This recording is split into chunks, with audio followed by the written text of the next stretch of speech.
மாண்புமிகு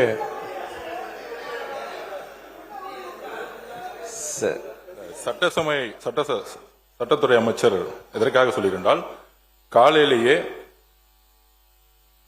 சட்டமன்ற உறுப்பினர் மீது நாங்கள் ஒரு கடிதத்தை கொடுத்திருக்கோம். சபாநாயகர் தெரிவிப்பாருங்கிறத நாங்கள் பதிவு பண்றோம். மாண்புமிகு பொதுப்பணித்துறை அமைச்சர் காலையில் என்னை சந்தித்து, மாண்புமிகு சட்டமன்ற உறுப்பினர் வெளியில் பேசிய பேச்சு அவையின் மாண்பை குறைப்பதாகவும் அச்சுறுத்தல் விளைவிப்பதாகவும், அது சட்டமன்ற மாண்பினை குறைப்பதாக இருப்பதாகவும் அவர் மீது நடவடிக்கை எடுக்க வேண்டும் என்று ஒரு கடிதத்தை அவர் கொடுத்திருக்கிறார். அவர் மட்டுமல்ல, மாண்புமிகு உறுப்பினர் அவர்கள் இங்கே அவையில் ஒரு சிறப்பான கருத்துக்களை நல்லா பேசிக் கொண்டிருக்கிறார். ஆனால் வெளியில் ஒரு பொதுக்கூட்டத்தில் அவருடைய பேசிய பேச்சை அனைவரும் ஊடகங்களில் நீங்கள் பார்த்திருப்பீர்கள்.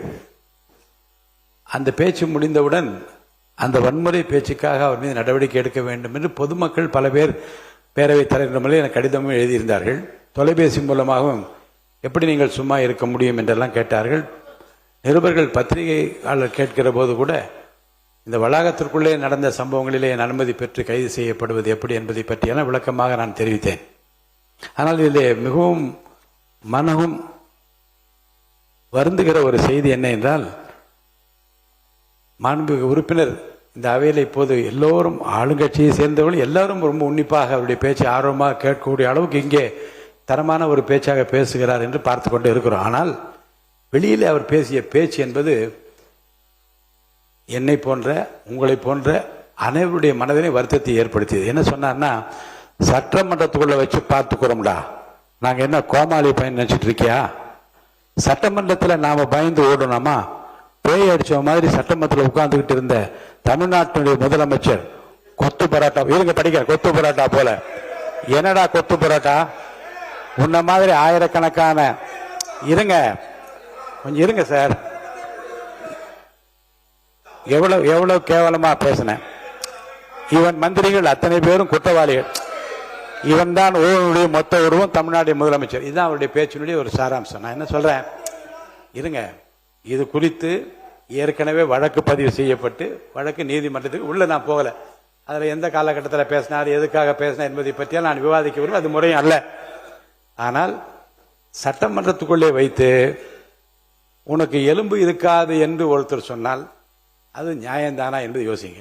ஆபாசமான பேச்சும் ஆபத்தை விளைவிக்கிற பேச்சும் வன்முறையை தூண்டுகிற பேச்சுக்களாலே நம்ம என்ன சாதிச்சு விட முடியும்? தமிழ்நாட்டை இருங்க சார், இப்படி குறுக்க பேச தயவுசெய்து பேசி முடிச்சிடுறேன்.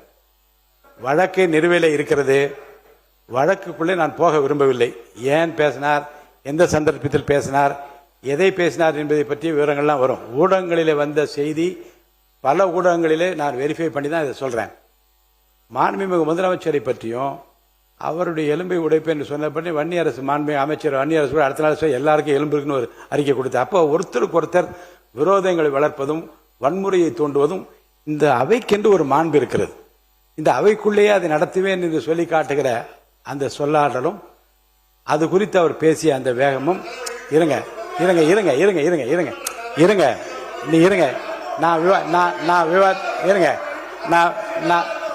அப்ப நான் என்ன சொல்றேன்,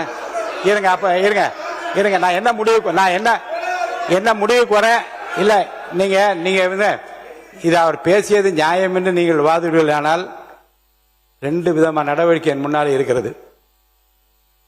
அவையிலேயே அவர் மீது என்ன நடவடிக்கை எடுக்கலாம் என்று கேட்டு பெரும்பான்மை வைத்து நடவடிக்கை என்ன வேணாலும் எடுக்கலாம், அல்லது உரிமை குழுவுக்கு அனுப்பலாம். என்னை பொறுத்த வரைக்கும் முறையான விசாரணை நடைபெற்று அவரிடம் விளக்கம் கேட்க பெற்று அதற்கு பின்னாலே என்ன செய்யலாம் என்ற அந்த முடிவோடு தான் இங்கே அமர்ந்திருக்கின்றேன். பொதுவாகவே இந்த ஆபாசமான பேச்சும் அல்லது அருவருக்கத்தக்க வன்முறை பேச்சுகளும் தவிர்க்கப்பட வேண்டும் என்று தமிழ்நாட்டு அரசியலில் ஒரு இலக்கணமாக அடிப்படையாக இருக்க வேண்டும். ஏனென்று சொன்னால் நான் ஒரு செய்தியை இங்கே சொல்வது பொருத்தமாக இருக்கும் என்று கூட கருதுகின்றேன். இருங்க சார், கேளுங்க. ஒரு செய்தியை பொருத்தமான ஒரு நிகழ்வை உங்கள்கிட்ட சொல்றேன். நான் அனைத்து இந்திய அண்ணா திராவிட முன்னேற்ற கழகத்தில் இருந்து சில காலம் தமிழ் மாநில காங்கிரஸில் இருந்தேன். இப்போது நடந்த சம்பவங்களிலே ஆபாசமான பேச்சாக எந்த கட்சி பேசியிருந்தாலும், வன்முறையை வளர்க்கின்ற பேச்சாக எந்த கட்சியினுடைய உறுப்பினர் பேசியிருந்தால் முதல்ல அந்த கட்சி தலைமை கண்டிக்க வேண்டும். ஒன்று. ரெண்டாவது, முத்தமிழறிஞர் கலைஞர் கைது செய்யப்பட்டார், இரவு நேரத்தில் கைது செய்யப்பட்டார். நான் உங்களை கேட்டுக்கொள்வது, வன்முறை பேச்சாக இருந்தாலும் ஆபாசமான பேச்சாக இருந்தாலும் முதல்ல வீட்டில் இருக்க உங்க மனைவிமாரிடமும் குழந்தைகளிடமும் உங்க வீட்டு பெண்களிடம் கேளுங்க, இது என்னமா இந்த பேச்சு சரியா என்றால், அது ஆபாச பேச்சாக இருந்தாலும் வன்முறை பேச்சாக இருந்தாலும் அந்த வீட்டு பெண்களும் அந்த குடும்பத்தை முடிச்சு அப்படி ஏற்றுக்கொண்டால் உங்கள் மனசாட்சி அதற்கு பதில் சொல்லட்டும். முத்தமிழர் கலைஞர் கைது செய்யப்பட்ட போது நான் வேறு கட்சியில் இருக்கிறேன். அவர் மீது மிகுந்த மரியாதை கொண்டவர். அதை பற்றி பின்னாலே விவரமாக வாய்ப்பு கிடைக்கிற போது சொல்கிறேன். காலையில் என் மனைவியுடன் நான் சொன்னேன், ரொம்ப காலையில் அந்த காட்சியை பார்த்தோடு நான் கலங்கி விட்டேன் என்று சொன்னேன். இப்போ என் மனைவி சொன்னார்கள், இவ்வளவு பெரிய வயதானவர், அவர் என்ன ஓடியா போயிட போறாரு, எதற்காக இரவு நேரத்தில் கைது செய்ய வேண்டியது தவறு என்று என் மனைவி சொன்னார்கள். அவர்கள் புரட்சி தலைவர் மீது அவ்வளவு ஆழ்ந்த பற்று கொண்டவர்கள், இந்த கட்சி மீது அவ்வளவு ஆழ்ந்த நம்பிக்கையும் உறுப்பினராக இருந்தவர்கள். அந்த வார்த்தையை அவர் சொல்லிவிட்டு இதெல்லாம் தப்புங்க என்று சொன்னார்கள். உடனே மரியாதைக்குரிய மூப்பனார் அவரிடம் நான் தொலைபேசியில் சொன்னேன், இது குறித்து உடனடியாக நீங்கள் அறிக்கை கொடுக்க வேண்டும் என்று நான் சொன்னேன். கொடுக்க வேண்டும் என்று நாங்கள் சில பேர், கொடுக்க வேண்டாம் என்று சில பேர். ஆனால் இறுதியில் நான் இல்லத்தில் அமர்ந்து சொன்னேன், பொருள் எதுவாக இருந்தாலும் வழக்கு எதுவாக இருந்தாலும் ஒரு வயது முதிர்ந்தவரை, இந்த தமிழ்நாட்டுக்கு இவ்வளவு உழைத்தவரை இரவு நேரத்தில் கைது செய்து அழைத்து போனது தவறு. அந்த தவறை நீங்கள் சுட்டிக்காட்டாவிட்டால் யார் சுட்டிக்காட்ட முடியும் என்று அறிக்கை கொடுக்க வைத்தேன். இதை நான் சொல்வதற்கு காரணம் என்ன என்று சொன்னால், தவறு எங்கே நடந்தாலும் அந்த கட்சி தலைமை கண்டிக்க வேண்டும். அதுவும் வன்முறை வளர்க்கிற பேச்சாக இருந்தால் அதுக்கு அவர் கண்டிப்பை தெரிவிக்க வேண்டும். அதே போன்று குறிப்பாக தமிழ்நாட்டு அரசியல் இந்திய நாடே இன்றைக்கு பார்த்து கொண்டே இருக்கிறது. இங்கே இருந்துதான் கண்ணியமும் கௌரவமும் பாரம்பரியம் நம்முடைய பண்பாடும் இன்று இந்தியா மொத்தம் கொஞ்சம் கொஞ்சமாக நம்மை பற்றி மக்கள் தெரிந்து கொண்டு ஊடகங்கள்லாம் வளர்ந்து வருகிற போது நாம் யார் என்பதை இந்திய நாடே பார்த்து கொண்டிருக்கிற நிலையில் ஆபாச பேச்சுக்களை தவிர்க்க வேண்டும், வன்முறை தவிர்க்க வேண்டும். நம்முடைய மாமன்ற உறுப்பினர் மார்கண்டேயன் அவருடைய அந்த பிரச்சனை பற்றி இங்கே எழுப்பியிருக்கின்ற காரணத்தினாலே அவை உரிமை குழு இப்போது இல்லை, அவை உரிமை குழு அமைக்கப்படட்டும். அப்படி அமைக்கப்பட்ட பிறகு அவரிடம் உரிய விளக்கம் கேட்கப்பட்டு இந்த பிரச்சனையை நான் அவை உரிமை குழுக்கு அனுப்பிவிடுகிறேன்.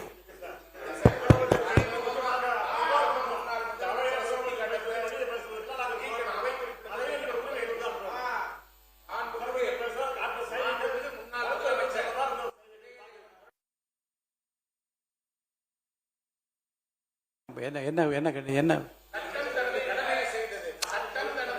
சார், உட்காருங்க, இங்க பாருங்க பாருங்க, சட்டம் பாருங்க, சட்டம் சட்டம் பாருங்க, உட்காருங்க, இருங்க, சட்டம் பாருங்க, சட்டம் கடமையை செய்கிறது போல மனிதாபிமானத்தோடு காவல்துறை நடந்து கொள்ள வேண்டும் என்பதில் எந்த மாறுபட்ட கருத்து இருக்க முடியாது. இரவு நேரத்தில் இல்லைங்க, அத்தனை பாரம்பரியமிக்க ஒரு தலைவரை, தமிழ் மக்களால் ஏற்றுக்கொள்ளப்பட்டிருக்கிற முன்னாள் முதலமைச்சரை இரவு நேரத்தில் தான் கைது செய்ய வேண்டிய அவசியம் இல்லை என்பது என்னுடைய சொந்த கருத்து. அதை நான் வலியுறுத்தேன் என்று சொன்னேன். அதில் எந்த விதமான தவறு இருப்பதில்லை. அடுத்த கட்டத்துக்கு போங்க, பேச்ச முடியுங்க மிஸ்டர் மார்கண்டேயன். இல்ல விளக்கம் கொடுக்கட்டுங்க அவரு. அதை பற்றி நான் ஏற்கனவே சொல்லிவிட்டேன், உரிமை குழுக்கு அனுப்புகிறேன். விளக்கம் கொண்டு உரிமை குழு எடுக்கிற முடியும் கட்டுப்பா. மாண்புமிகு பேரவைத் தலைவர் அவர்களே, இதை பற்றி பேசக்கூடாது. நீங்க இல்ல பேசல, நான் இதை பற்றி பேசல. பேசுங்க. மாண்புமிகு பேரவைத் தலைவர்களே, ஒரு நடுநிலைமையாக எப்பொழுது நீங்கள் தீர்ப்பு வழங்குவது அதில் ஒன்று மாற்று கருத்து இல்லை. பொதுவாக அரசியல் இருப்பவர்கள், சட்டமன்ற உறுப்பினர்கள், அமைச்சர்களாக யாராக இருந்தாலும் சரி, வெளியிலே பொதுக்கூட்டங்களில் பேசுகிற பொழுது பல்வேறு உணர்ச்சி வசப்பட்டு சில வார்த்தைகளை பல்வேறு இயக்கத்திலே சார்ந்தவர்கள் அதன்போது செலுத்தியிருக்கிறார்கள். அது சம்பந்தமாக காவல்துறையின் சார்பாக வழக்குகள்லாம் பதிவு செய்யப்பட்டு அது நீதிமன்றத்திற்கு போய் அது சரியா தப்பா அல்லது தவறு என்று சொன்னால் அதற்கு நீதிமன்றம் தண்டனை வழங்குகிறது. அதே நேரத்தில் இங்கே சட்டமன்றத்திலே ஏதாவது தவறாக பேசியிருந்து மனம் புண்படுத்துகிற அளவுக்கு உள்ளே இருக்கிற உறுப்பினர்களை பேசுகிற பொழுதுதான் பேரவைத் தலைவர் அவர்கள் உரிமை குழுவுக்கு அனுப்பி உரிமை குழுவில் என்ன முடிவு எடுக்கிறார்களோ அதை நீங்கள் தீர்ப்பாக வழங்குகின்ற வாய்ப்பு தான் இதுவரைக்கும் இருந்திருக்கிறது. ஒரே பிரச்சனைக்கு 2 இடங்களில் வழக்கு பதிவது என்பது 2 இடங்களில் தண்டனை வழங்குவது என்பது இதுவரைக்கும் காலாகாலமாக இல்லாத ஒன்று. நம்முடைய மார்க்கண்டேயனை பொறுத்தளவுக்கு பொதுக்கூட்டத்திலே வெளியிலே பேசியிருக்கிறார். அது சம்பந்தமாக தமிழ்நாடுடைய காவல்துறை அவர் மீது வழக்கு பதிவு செய்யப்பட்டு நீதிமன்ற காவலிலே ஏறத்தாழ 16 நாட்கள் நீதிமன்ற காவலிலே இருந்திருக்கிறார்கள். வழக்கு நடைபெற்றுக் கொண்டிருக்கிறது. வழக்கு என்ன தீர்ப்பு நடைபெறுகிறதோ அதை அவர் அனுபவிக்க போறார். ஆனா அது சம்பந்தமாக நம்முடைய மாண்புமிகு பேரவைத் தலைவருடைய தலைமையில் இருக்கிற இந்த பேரவையில அது சம்பந்தமாக நம்ம ஆய்வு செய்வது என்பதோ அது குறித்து நாம் நம்முடைய கருத்தை வெளிப்படுத்துவது என்பது இதுவரைக்கும் இல்லாத ஒன்று. ஆனால் நீங்க அதை நீங்க பரிசீலனை செய்யணும். ஒரு நிகழ்வை உங்களுக்கு நான் நினைவுபடுத்த விரும்புகிறேன். அவையை பற்றியும் அவையில் உள்ளதை பற்றியும் ஒரு பத்திரிகையாளர் பத்திரிகை உரிமையாளர் பேசியதற்காக அந்த பிரச்சனை உரிமை குழுவுக்கு எடுக்கப்பட்டு நடவடிக்கை எடுக்கப்பட்டதை நாடே அறியும். வெளியிலே பேசியது சட்டமன்றத்தை பற்றியதாக இருந்தால், சட்டமன்ற உறுப்பினர் மாண்பை குறைப்பதாக இருந்தால், சட்டமன்றத்தின் பாதுகாப்பை குறைப்பதாக இருந்தால் நிச்சயமாக அது என்னுடைய கவனத்திற்கு எடுத்துக் கொள்ளப்பட வேண்டிய ஒன்று. அந்த வகையில் உரிமைக்குழு அனுப்புறோம், உரிமைக்குழு விசாரிக்கட்டும், பதில் பெறப்பட்ட நடவடிக்கை எடுக்கலாம்.